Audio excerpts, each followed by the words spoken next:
El Centro Evangelístico tiene el agrado de presentar Verdades que Transforman. Verdades que Transforman. Principios y valores a la luz de la poderosa Palabra de Dios.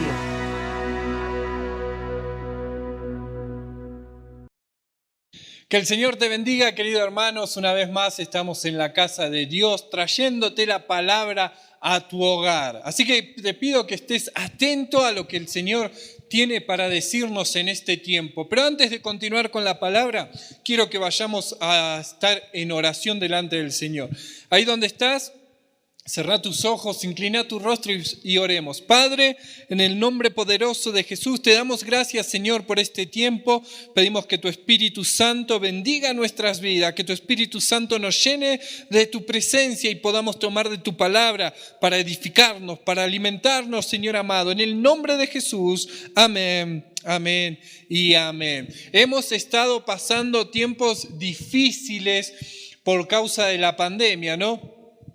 Y a la pandemia sumale quizás los problemas que veníamos arrastrando, problemas económicos, problemas de salud y muchas otras cosas más. Hemos visto al mundo doblegado ante este virus, ¿no? Pero ahora, ¿qué es lo que nosotros, los hijos de Dios, tenemos que hacer? Depender del Dios de lo imposible. Por eso quiero hablarte en esta mañana del poder de Dios y de que nosotros como hijos de Dios dependamos de ese Dios que hace lo imposible para nosotros posible. Fijémonos lo que dice en Lucas capítulo 18, versículo 27. Lo que es imposible para los hombres es posible para Dios. Impresionante esta palabra. Lo que nosotros no podemos llegar a hacer, Dios lo puede hacer en nuestras vidas. Por eso nos vamos a encontrar con un Dios que nos sorprende de manera sobrenatural cuando nos atrevemos solamente a creer que Él es la fuente de todo lo que nosotros estamos necesitando, tanto en el orden espiritual como en el orden material. El Señor se va a glorificar y hacer lo imposible posible para sus hijos. Pero muchas veces nosotros nos empeñamos en querer darle la solución a nuestras necesidades. Y en un gran número de veces no encontramos la solución hasta que llega el momento ese en que nos quedamos sin fuerzas y nos cansamos de buscar y de resolver los problemas quizás que tenemos dentro del matrimonio, problemas quizás en las relaciones con nuestros hijos, problemas al salir de una crisis financiera, problemas de salud que muchas veces tenemos. En otras palabras, nos cansamos y nos dejamos llevar literalmente por la tormenta que estamos viviendo y nos quedamos sin fuerzas para poder seguir. Sin embargo, no sé cómo. No sé si lo puedo llegar a explicar, pero cuando dependemos literalmente de Dios, Dios se las ingenia para ayudarnos en nuestras debilidades y en nuestros conflictos de una manera sorprendente. Vamos a ver de que Pablo anima a los cristianos de Efesios con estas palabras. Prestemos atención a lo que Pablo le decía a los efesios en ese tiempo. Dios tiene poder para hacer mucho más de lo que le pedimos. Ni siquiera podemos imaginar lo que Dios puede hacer para ayudarnos con su poder. Esta es una nueva traducción, ¿no? Efesios capítulo 3, versículo 20. Ahora, el Señor hace valer su poder y su gloria de una forma soberana, de una forma en la que Él quiere hacerlo. Pero nos toca a nosotros poner una parte. ¿Cuál es esa parte? Creer que Él sabe cómo hacer las cosas. Creer que Él sabe cuándo hacerlas en su soberanía. Hoy pretendo hablarles sobre los recursos ilimitados de Dios para bendecir la vida de sus hijos. para bendecir tu vida, querido hermano, que sos hijo de Dios, del Dios que hace lo imposible posible. Quiero ilustrar esta verdad con dos ejemplos bíblicos tomados del Antiguo Testamento, en lo que vemos cómo Dios es capaz de hacer lo imposible posible. Primero, vamos a ir al libro de Éxodo, capítulo 17. Vamos a estar leyendo los versículos del 1 al 5. Dice: toda la congregación de los hijos de Israel partió del desierto de Zin por sus jornadas, conforme al mandamiento de Jehová, y acamparon en Refidim, y no había agua para que el pueblo bebiese. Y altercó el pueblo con Moisés y dijo: danos agua para que bebamos. Y Moisés le dijo: ¿por qué altercáis conmigo? ¿Por qué tentáis a Jehová? Así que el pueblo tuvo allí sed y murmuró contra Moisés y dijo: ¿por qué nos hiciste subir de Egipto para matarnos de sed a nosotros, a nuestros hijos y a nuestro ganado? Entonces clamó Moisés a Jehová diciendo: ¿qué haré con este pueblo? De aquí a poco me apedrearán. Y Jehová dijo a Moisés: pasa delante del pueblo y toma contigo de los ancianos de Israel y toma también en tu mano tu vara con que golpeaste el río y ve. Ahora, podemos ver de que el pueblo murmuró después de haber visto la gloria de Dios cuando los hizo cruzar el Mar Rojo y también vieron la gloria de Dios en la provisión del maná que Dios les estaba dando. Ahora, el pueblo de Dios tuvo sed y murmuró contra Moisés allí en Refidín. Ya el pueblo no confiaba en Dios como su proveedor. Y ahora veían a Moisés como su fuente de provisión. Ellos habían cambiado en su corazón a aquel que era el creador de los cielos y de la tierra y que podía proveerle todo en cuanto ellos quisieran por Moisés. Un simple hombre común como cualquiera de nosotros. Por eso, hermanos, es muy peligroso cuando dejamos de depender de Dios y comenzamos a poner nuestra confianza en otras fuentes de provisiones, como por ejemplo el dinero. Quizás hay gente que dice: esta pandemia la verdad que a mí no me afectó porque, bueno, yo tengo en mi cuenta bancaria algunos miles de dólares, miles de pesos. ¿Qué me voy a preocupar si el pollo un día lo encontramos a 25, 30 pesos y después lo encontramos a 60, 70 o 90? No me preocupo si total yo tengo finanzas y mucho dinero en mi cuenta bancaria. ¿Qué me voy a preocupar en esta pandemia si a muchos los despidieron de su trabajo? Yo todavía tengo el mío. ¿Qué me voy a preocupar si tengo a mi familia que me puede ayudar y bendecir mi vida? ¿Qué me voy a preocupar si yo tengo habilidades con las que puedo salir adelante? Estamos cambiando al Dios, dador de las bendiciones, por las bendiciones que Él nos está dando. Por eso fue tal la desesperación del pueblo de Dios que pusieron en tela de juicio si Dios estaba con ellos o no. Fijémonos lo que dice Éxodo capítulo 17, versículo 7. Tentaron a Jehová diciendo: ¿está pues Jehová entre nosotros o no? Estaban dudando de si Dios estaba en medio de ellos después de haber visto esas grandes señales y milagros.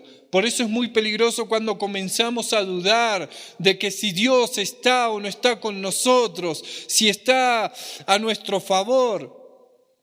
Por eso ante aquella crisis Moisés clamó a Dios porque tenía miedo realmente de que lo apedrearan a él, porque además no tenía él la solución a ese problema que estaban pasando. Pero miren lo que pasó. Entonces clamó Moisés a Jehová diciendo: ¿qué haré con este pueblo?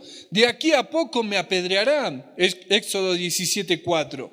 A veces algunos problemas se pueden resolver arreglando nuestras prioridades, estableciendo quizás escalas de valores en nuestras vidas, ahorrando quizás un poco de dinero para poder tener una finanza un poco estable, estableciendo estrategias en nuestra forma de vivir. Pero la mayoría de nuestros problemas solo se pueden resolver por medio de la oración. Por medio de esa relación que tenemos con Dios a través de la oración. Y a eso fue a lo que apeló Moisés, ¿A quién estás apelando en medio de tu duda? ¿A quién estás apelando en medio de tus luchas, de tus pruebas? Lo único que no deberíamos de dejar de hacer nunca nosotros, los hijos de Dios, es orar, es buscar de la presencia de Dios. Porque muchas veces nos pueden cerrar los templos, como nos pasó en esta pandemia. Pueden que nos metan en la cárcel por el simple hecho de ser cristiano. Esto lo podemos ver en China, lo podemos ver en los países musulmanes, que los meten en la cárcel por ser cristiano, por confesar su fe. Puede que hasta nos persigan y nos maten, pero lo único que no pueden prohibirnos a nosotros, los hijos de Dios, es orar, buscar del Señor en oración, en intimidad.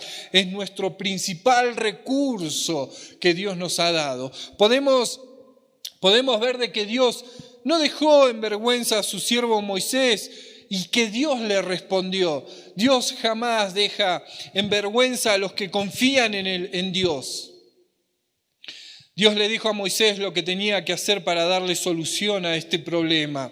Llevaría con él algunos ancianos del pueblo para que fueran testigos del poder de Dios y de que Dios sí estaba con ellos. La respuesta de Dios a la petición de Moisés parecía quizás una locura, porque ¿cómo que golpear una roca iba a producir agua potable para que el pueblo de Dios bebiera? Moisés tenía que creer a la palabra que Dios le había dicho. Golpearás la peña y saldrá de ella agua y beberá el pueblo. Y Moisés así, en presencia de los ancianos de Israel, lo hizo. Éxodo 17:6. Dios haría el milagro, pero Moisés debía golpear la peña en un acto de fe a la palabra que él le había dado, para mostrar su poder, tanto como su compasión y hacer del favor un milagro de su misericordia. Dios hizo brotar para ellos agua de una roca. Les dio de beber agua de una peña. Por eso decimos que los recursos de Dios son ilimitados y que están fuera del alcance de nuestra lógica muchas veces. De donde menos nosotros lo pensemos, el Señor nos dará lo que nosotros estamos necesitando. El Señor usa a quien tenga que usar para bendecir a sus hijos. Si Dios hizo brotar agua de una peña, ese mismo Dios traerá la solución a tus problemas, a los míos, y de donde menos imaginemos entonces, Él va a traer la solución. Ahora te pregunto, ¿por qué dudar del gran poder de Dios? Él fue el que le prometió a su pueblo Israel y les dijo en Isaías 43:19, otra vez abriré el camino y en el desierto y ríos en la soledad. Aguas en el desierto y ríos en la soledad. Quienes estén viviendo algún desierto de la vida deben seguir en los caminos de Dios. Te aliento, hermano, a que si ahora estás en el desierto podés confiar en Dios y estar seguro en la provisión de Dios para tu vida. Dios no nos va a desamparar jamás. Dios no desampara a sus hijos. El rey David decía, joven fui y he envejecido y no he visto justo desamparado, ni su descendencia que mendigue pan. Cristo es comparado con la peña, con esa peña de Oreb, de la cual estaba brotando agua de vida saludable para cada uno de nosotros. No hay nada en el mundo que pueda satisfacer las necesidades ni contentar los deseos que nosotros tenemos en el alma, como lo puede hacer Jesucristo. No hay otro que no sea Jesús, porque Él es la fuente de agua viva, que se abrió a favor de todos los que le buscan. Jesucristo declaró, bienaventurados los que tienen hambre y sed de justicia, porque ellos serán saciados. Mateo capítulo 5, versículo 6. Otro modo inusual o poco poco entendible de bendecir lo encontramos en Primera de Reyes capítulo 17, versículos del 1 al 6. Vemos allí que el profeta Elías predice una sequía de 3 años y medio en los días del rey Acab. El propósito principal de esa sequía era demostrar que el falso dios Baal, considerado por los cananeos como el dios de la lluvia y de la fertilidad, era impotente ante el Dios todopoderoso, Dios de Israel. Ahora, todo lo que Dios hace, lo hace con un propósito definido. Elías en un momento recibió orientación muy especial o muy precisa de parte del Señor. Dios le dice: escóndete en el arroyo de Querit, que está frente al Jordán. Beberás del arroyo y yo he mandado a los cuervos que te den allí de comer. Primera de Reyes capítulo 17, versículos 2 y 3. Podemos ver acá de que Elías no salió huyendo del rey Acab. Él se fue a la región de Judá porque Dios se lo había ordenado así. Fue un hombre que aprendió a sujetarse a la voluntad de Dios. Podemos ver de que él se movía cuando Dios lo indicaba. Elías tenía que moverse, ¿pero en qué? En fe. ¿Qué harías si Dios te dice voy a secar o no va a llover durante 3 años y medio?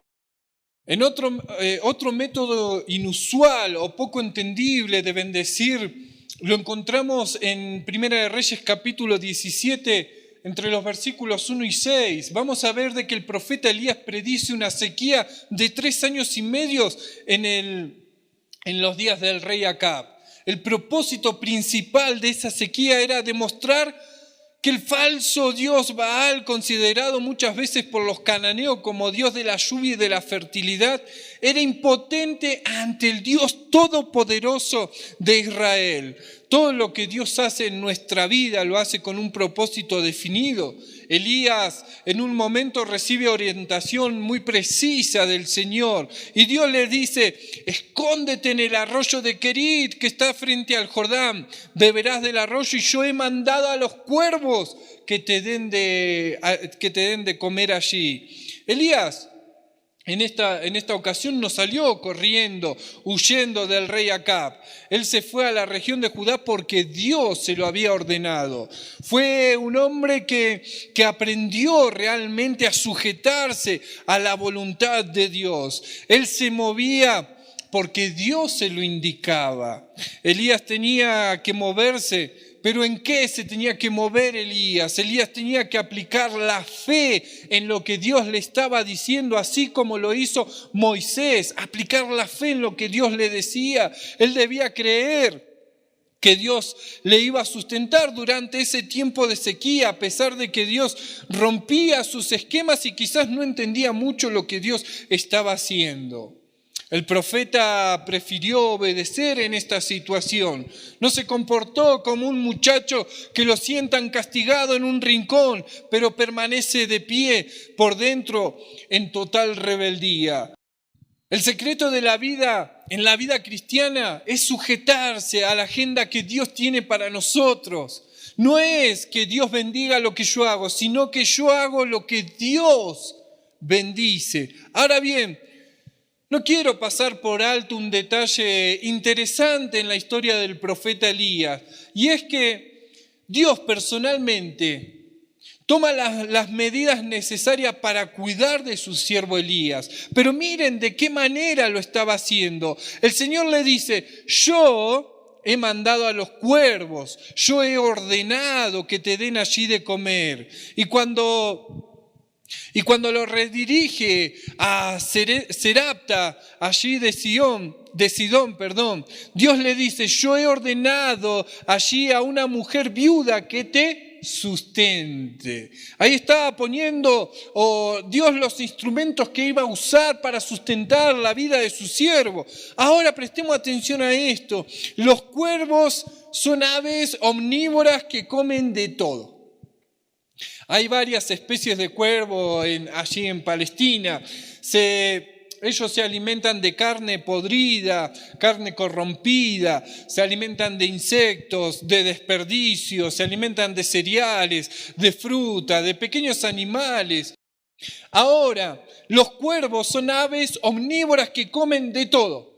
Hay varias especies de cuervos y de cuervos que se alimentan de carroña, de cuervos que se alimentan de carne corrompida, de insectos, se alimentan de desperdicios, de cereales, de frutas, quizás de pequeños animales. Pero prestame atención a esto. Para el pueblo judío, todas las especies de cuervos son aves inmundas. Ellos debían de rechazar y no comer la carne o no de acercarse a los cuervos. Esto lo encontramos, si quieren leerlo después en sus casas, en Levíticos capítulo 11, versículo 15. Por lo tanto, el que Dios usara estas aves para llevarle carne, para llevarle pan a Elías por la mañana, tanto como por la tarde, constituía una evidencia más del poder soberano de Dios. Él siempre va a actuar libremente. A Él nada lo detiene. No tiene que pedirle permiso a nadie para hacer lo que Él quiera y hacer su voluntad soberana sobre nuestras vidas. Fíjense en lo que dice Isaías capítulo 40, versículos 13 al 14. ¿Quién enseñó al Espíritu de Jehová? ¿O le aconsejó enseñándole? ¿A quién pidió consejo para ser avisado? ¿Quién le enseñó el camino del juicio? ¿O le enseñó ciencia? ¿O le mostró la senda de la prudencia? Nadie le puede enseñar al Señor. Por eso el acto de usar el cuervo, de usar un animal inmundo, no impidió que Dios lo usara para darle de comer a su siervo Elías. Dios usó los cuervos para que Elías aprendiera a obedecer y a esperar solamente en Dios. Aun cuando Dios mismo hace cosas que él no entendía. Dios hace milagros siempre a favor de sus hijos. Por eso, hermano, te aliento a que estés atento a lo que Dios puede hacer, porque Dios puede sorprenderte de una manera sobrenatural. Que Saulo de Tarso fuera un perseguidor de la iglesia no impidió que Dios lo convirtiera en un predicador del evangelio, en un predicador convertido a nuestro Señor Jesucristo. Acá podemos ver de que la gracia de Dios triunfa sobre el juicio. Que Cornelio, un centurión de Cesarea, fuera un gentil, no impidió que Dios enviara a Pedro a predicarle el evangelio y que se convirtiera a Cristo. Y Dios lo bautizara con el Espíritu Santo. La misericordia de Dios siempre va a alcanzar a todos los que se arrepienten de sus pecados y se acercan por la fe a nuestro Señor Jesucristo. Elías no cuestionó a Dios porque eran cuervos los que le servían el almuerzo o los que le servían la comida diariamente. Pero hoy en este mundo que nosotros estamos viviendo, se cuestiona todo. Se juzga todo y es sumamente peligroso cuestionar muchas veces las decisiones divinas que Dios toma sobre nuestras vidas. Por eso nunca deberíamos de entrar en una lucha contra Dios dudando de su forma de actuar para bendecir nuestras vidas, aunque muchas veces no entendamos su forma de bendecirnos o los caminos que Él toma para bendecir nuestras vidas. Hermanos, es imposible limitar a Dios. ¿Quién puede ir en contra de Dios y desafiarlo? Dios nunca permitirá que le impongamos lo que Él tiene que hacer. Él nos bendice en sus soberanas decisiones sobre nuestras vidas. Para terminar, los recursos de Dios son ilimitados. Dios hace lo imposible posible para bendecir nuestras vidas. Por eso en este tiempo quizás de lucha, pruebas que estés pasando, te animo a que puedas depender del Dios de lo imposible. Una vez más, lo que es imposible para los hombres es imposible para Dios. Lucas 18, 27. Confía en la soberanía y en el Dios de lo imposible. Que el Señor te bendiga grandemente. el Centro Evangelístico tuvo el agrado de presentar Verdades que Transforman. Verdades que Transforman. Esperando que hayan sido bendecidos, les invitamos para la siguiente emisión.